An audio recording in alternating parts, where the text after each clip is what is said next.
পুজোর সময় মুগ ডালের সন্দেশ এক অসাধারণ মিষ্টান্ন, যা দেবীকেও নিবেদন করা হয়, আবার পরিবারের সকলের সাথে ভাগ করেও খাওয়া হয়।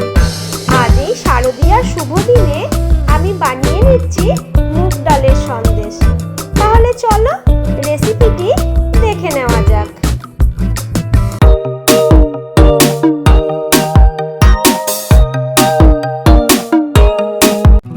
এবছরের পুজোর ওয়েদারটা ভীষণই সুন্দর, খুব একটা গরমও নেই আবার খুব একটা ঠান্ডাও নেই। তো মুগ সন্দেশ বানানোর জন্য প্রথমেই এখানে মেজারিং কাপের 1 কাপ মুগ ডাল নিয়ে নিয়েছি। এবার ডালটাকে ধোয়ার জন্য এখানে জল দিয়ে দিলাম। ডালটাকে খুব ভালোভাবে কচলে কচলে ধুয়ে নিতে হবে। আমি 2-3 বার জল পাল্টে পাল্টে ধুয়ে নিয়েছি, আর জলটা ফেলে না দিয়ে গাছে দিয়ে দিলাম। এবার ডালটা অন্য একটা পাত্রে নিয়ে নিচ্ছি সেদ্ধ করার জন্য। এখন এর মধ্যে প্রায় 2 কাপ মতো জল দিয়ে দিলাম। এখন গ্যাস জ্বালিয়ে বাটিটা বসিয়ে দিলাম মুগ ডালটা সেদ্ধ হওয়ার জন্য। খুব বেশি সেদ্ধ করার দরকার নেই, 50% মতো সেদ্ধ করলেই হয়ে যাবে। এখানে মুগ ডালটা প্রায় 50% মতো সেদ্ধ হয়ে গেছে, দেখো। এখন বাটিটাকে আমি গ্যাস থেকে নামিয়ে নিচ্ছি। এখন গ্যাসে একটা কড়াই বসিয়ে নিলাম চিনির শিরা তৈরি করার জন্য। এখানে আমি মেজারিং কাপের 1 কাপের একটু কম চিনি নিয়ে নিলাম।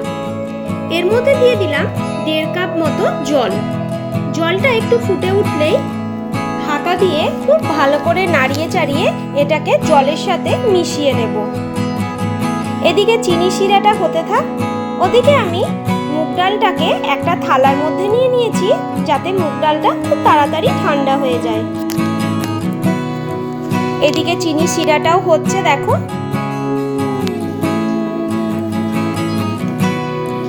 এখানে আমি 4টে এলাচ নিয়েছি। এলাচের ছালটা ছাড়িয়ে ভেতরের অংশটা বের করে নিচ্ছি। এখানে তোমরা বাজার থেকে কেনা এলাচ গুঁড়োও ব্যবহার করতে পারো। আমার কাছে এই মুহূর্তে এলাচ গুঁড়োটা শেষ হয়ে গেছে বলেই এইভাবে গুঁড়ো করে ব্যবহার করছি। এবারে এটাকে একটা শক্ত কিছু দিয়ে ভালোভাবে ঠুকে গুঁড়ো করে নিতে হবে। 4টে এলাচ থেকে আমার এই পরিমাণ এলাচ গুঁড়ো হয়েছে। ওদিকে মুগ ডালটাও একদম ঠান্ডা হয়ে গেছে। এবার একটা মিক্সির বাটিতে মুগ ডালটাকে নিয়ে নিচ্ছি। অর্ধেকটা মুগ ডাল প্রথমে আমি পেস্ট করে নেব, একসাথে পুরোটা পেস্ট করা যাবে না। এবার 1/3 কাপ কাজু বাদাম এর মধ্যে দিয়ে দিলাম। এখানে প্রায় 15 থেকে 20টা কাজু বাদাম আছে। এটাকে একদম মিহি পেস্ট বানিয়ে নেব। তাহলে 1 কাপ মুগ ডাল থেকে বড় বাটির 1 বাটি মুগ ডালের পেস্ট হয়েছে। এদিকে কড়াই বসিয়ে সেটা গরম হয়ে গেলে 1 চামচ ঘি দিয়ে দিলাম। এখানে ঘিটা কিন্তু এসেনশিয়াল, না হলে খেতে একদমই ভালো লাগবে না। ঘিটা গরম হয়ে গেলে মুগ ডালের পেস্ট আমি এর মধ্যে দিয়ে দিচ্ছি। মুগ ডালের পেস্ট দেওয়ার সময় ফ্লেমটাকে লো করে রাখতে হবে, না হলে তলায় লেগে যেতে পারে। এবার ফ্লেমটাকে মিডিয়ামে রেখে অনবরত এইভাবে নেড়ে যেতে হবে। ওদিকে বেটু দেখো পড়াশোনায় ব্যস্ত, দেখছে যে মা কি করছে। দেখো এইভাবে অনবরত আমি নেড়ে গেছিলাম। এখন এর মধ্যে দিয়ে দিচ্ছি প্রায় 50 গ্রাম মতো খোয়া ক্ষীর। এখানে খোয়া ক্ষীরটা আমি দুধ দিয়ে একটু গরম করে রেখেছিলাম যাতে নষ্ট না হয়। এবার খোয়া ক্ষীরটাকে মুগ ডালের পেস্টের সাথে খুব ভালোভাবে মিশিয়ে নিচ্ছি। দেখো এটাকে নাড়তে নাড়তে অনেকটাই ঘন হয়ে এসছে। এখন এর মধ্যে চিনির শিরাটা দিয়ে দেব, আর ফ্লেমটাকে আমি এখন হাই করে দিয়েছি। এবার চিনির শিরাটাকে খুব ভালোভাবে এর সাথে মিশিয়ে দিতে হবে। খুব হালকাভাবে এটাকে আমি মিশিয়ে নিয়েছি। এদিকে দেখো আমার ভাই এসেছে বেটুকে জন্মদিনের গিফট দেওয়ার জন্য।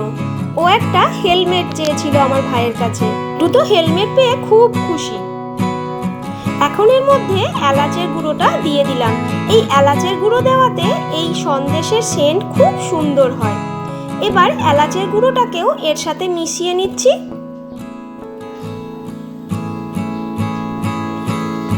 মিডিয়াম ফ্লেমে এটাকে এইভাবে শক্ত করতে প্রায় 15 থেকে 20 মিনিট আমার সময় লেগেছে। এখন এটা সন্দেশ বানানোর জন্য একদম রেডি।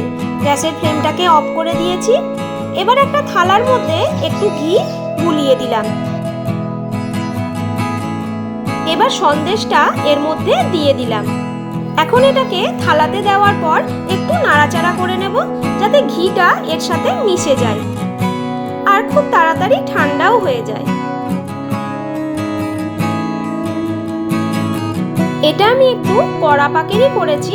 কড়া পাক করলে এটা খেতেও খুব সুন্দর লাগে। এই গরমেও আমার বেটু হেলমেট পরে ঘুরে বেড়াচ্ছে দেখো। বেটুর জন্মদিনটা কিছুদিন আগেই পেরিয়ে গেছে, কিন্তু হেলমেটটা তখনও পাওয়া যায়নি। এখন এখান থেকে একটু করে সন্দেশ নিয়ে হাতে করে গোল করে নিচ্ছি। এবার এই সন্দেশের ছাঁচে দিয়ে এটাকে একটু চাপ দিলেই খুব সুন্দর একটা ডিজাইন হয়ে যায় দেখো। এই সন্দেশের ছাঁচটা আমি আমার বাপের বাড়ি থেকে নিয়ে এসেছি। একটা একটা করে অনেকগুলো সন্দেশই আমার রেডি হয়ে গেছে, তবু অনেকটাই এখনো বাকি। চলো তাহলে বাকিগুলোও একইভাবে করে নিই। এই পুজোর মরশুমে মুগ সন্দেশ বানানোর রেসিপিটি তোমাদের কেমন লাগলো অবশ্যই আমায় কমেন্ট করে জানিও। যদি ভালো লেগে থাকে একটা লাইক করে দিও আর আমার চ্যানেলটাকে সাবস্ক্রাইব করে আমার পাশে থেকো। আবারও ফিরে আসবো নতুন কোনো এক মজাদার রান্নার রেসিপি নিয়ে। প্রত্যেকে ভালো থাকবে, সুস্থ থাকবে আর খুব ভালোভাবে পুজোর দিনগুলো কাটাবে। এখন এই সন্দেশ দেবীকে নিবেদন করার জন্য একদম রেডি। প্রত্যেককে শুভ ভোজন, টাটা।